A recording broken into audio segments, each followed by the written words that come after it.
श्री भगवान म्हणाले, जो पुरुष कर्मफळाचा आश्रय न घेता कर्तव्य कर्मे करतो तो संन्यासी व योगी होय, आणि केवळ अग्नीचा त्याग करणारा संन्यासी नव्हे, तसेच केवळ क्रियांचा त्याग करणारा योगी नव्हे.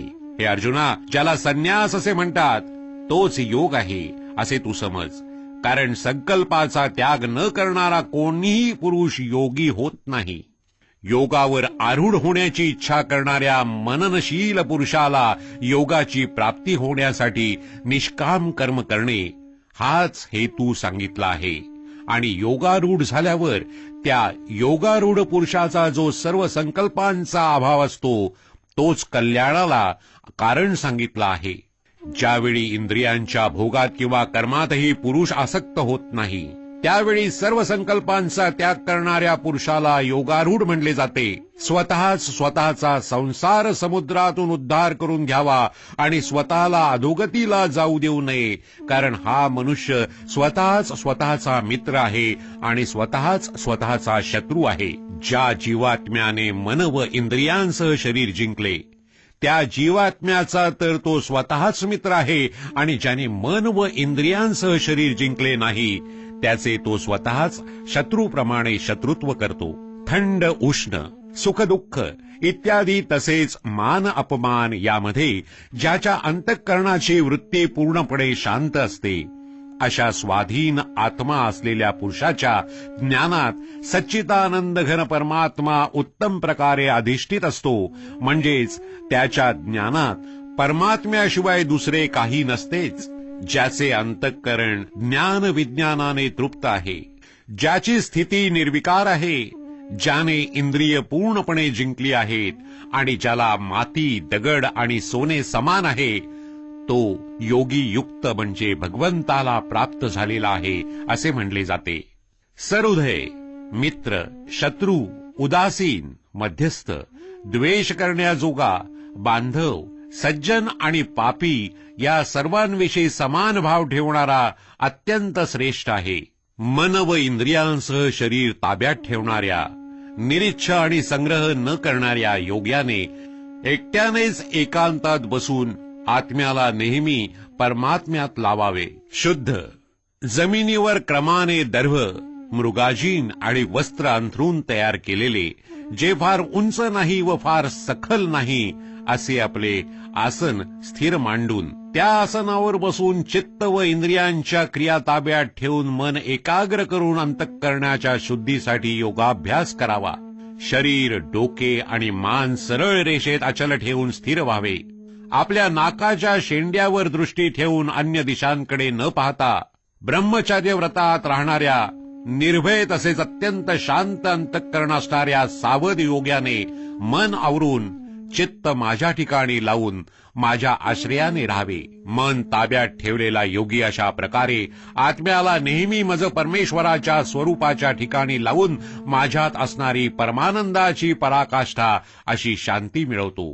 हे अर्जुना, हा योग फार खाणाऱ्याला, अजिबात न खाणाऱ्याला, फार झोपाळूला तसंच नेहमी जागरण करणाऱ्याला साध्य होत नाही.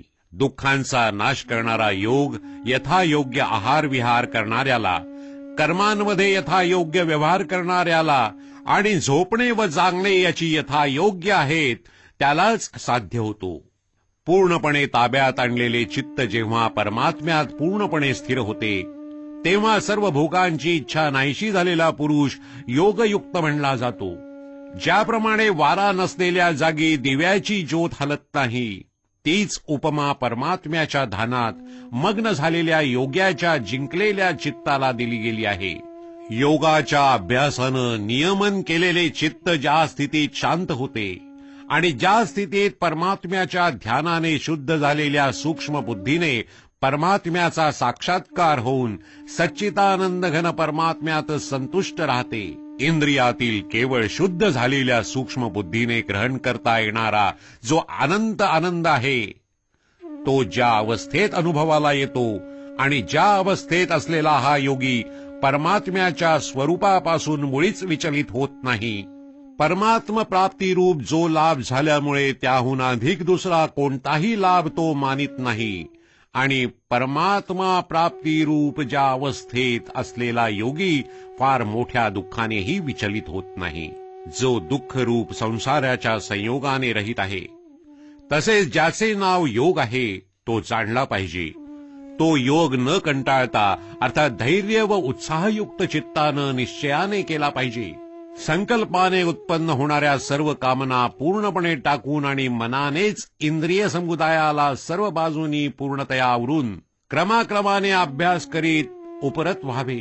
तसेच धैर्ययुक्त बुद्धीनं मनाला परमात्म्यात स्थिर करून दुसऱ्या कशाचाही विचार करू नये. हे स्थिर न राहणारे चंचल मन ज्या ज्या शब्दादी विषयांच्या निमित्ताने संसारात भरकटत असते, त्या त्या विषयांपासून त्याला आवरून वारंवार परमात्म्यात स्थिर करावे. कारण ज्याचे मन पूर्ण शांत आहे, जो पापरहित आहे आणि ज्याचा रजोगुण शांत झालेला आहे, अशा या सच्चिदानंद घन ब्रह्माशी ऐक्य पावलेल्या योग्याला उत्तम आनंद मिळतो. तो निष्पाप योगी अशा प्रकारे सतत आत्म्याला परमात्म्याशी जोडून सहजपणे परब्रह्म परमात्म्याच्या प्राप्तीच्या अपार आनंदाचा अनुभव घेतो. ज्याचा आत्मा सर्वव्यापी अनंत चैतन्यात ऐक्यस्थिती रूप योगाने युक्त असून जो सर्वांना समभावाने पाहणारा आहे, असा योगी आत्मा सर्व प्राणी मात्रात स्थित व सर्व प्राणी मात्र आत्म्यात कल्पिलेला पाहतो. जो पुरुष सर्व प्राण्यात सर्वांचा आत्मा असलेल्या मला वासुदेवालाच व्यापक असलेला पाहतो आणि सर्व प्राण्यांना मज वासुदेवात पाहतो, त्याला मी अदृश्य असत नाही आणि मला तो अदृश्य असत नाही. जो पुरुष ऐक्य भावाला प्राप्त होऊन सर्व प्राणी मात्रात आत्मरूपानं असलेल्या मला सच्चिदानंद घन वासुदेवाला भजतो, तो योगी सर्व प्रकारचे व्यवहार करत असला तरी त्याचे सर्व व्यवहार माझ्यातच होत असतात.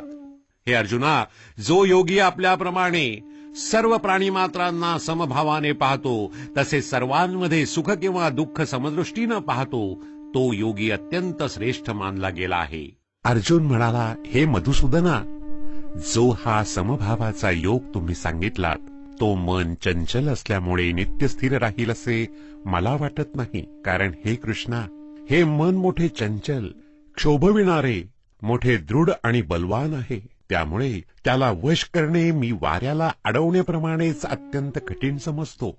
श्री भगवान म्हणाले, हे महाबाहो, मन चंचल आणि आवरण्यास कठीण आहे, यात शंका नाही. परंतु हे कुंतीपुत्र अर्जुना, ते अभ्यासानं आणि वैराग्यानं ताब्यात येते.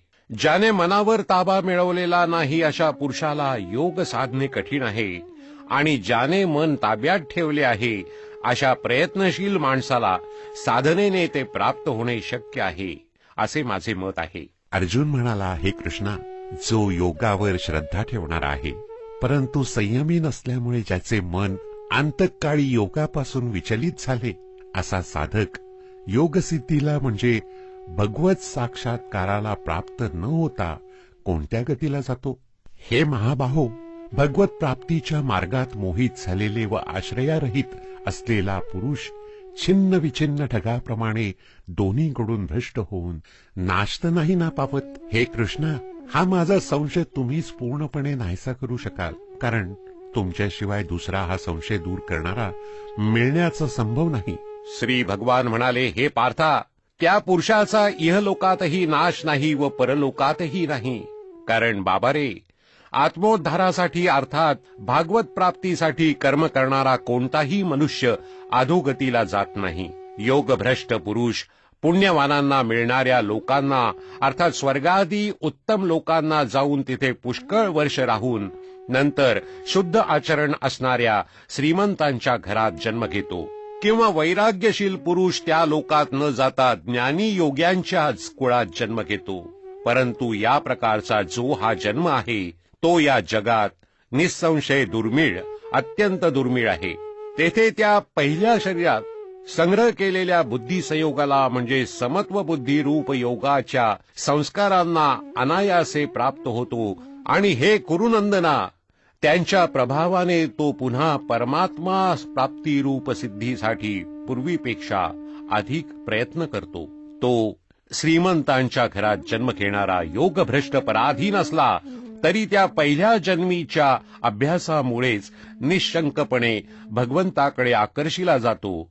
तसेच समबुद्धी रूप योगाचा जिज्ञासू देखील वेदाने सांगितलेल्या सकाम कर्मांच्या फळांना ओलांडून जातो. परंतु प्रयत्नपूर्वक अभ्यास करणारा योगी तर मागील अनेक जन्मांच्या संस्कारांच्या जोरावर याच जन्मात पूर्ण सिद्धी मिळवून सर्व पापांपासून मुक्त होऊन तत्काळ परमगतीला प्राप्त होतो. तपस्व्यांहून योगी श्रेष्ठ आहे. शास्त्रज्ञानांहूनही तो श्रेष्ठ मानला गेला आहे आणि सकाम कर्मे करणाऱ्यांहूनही योगी श्रेष्ठ आहे. म्हणून हे अर्जुना, तू योगी हो. सर्व योग्यातही जो श्रद्धावान योगी माझ्या ठिकाणी अंतरात्म्याला स्थापन करून मला अखंड भजतो, तो योगी मला सर्वात श्रेष्ठ वाटतो.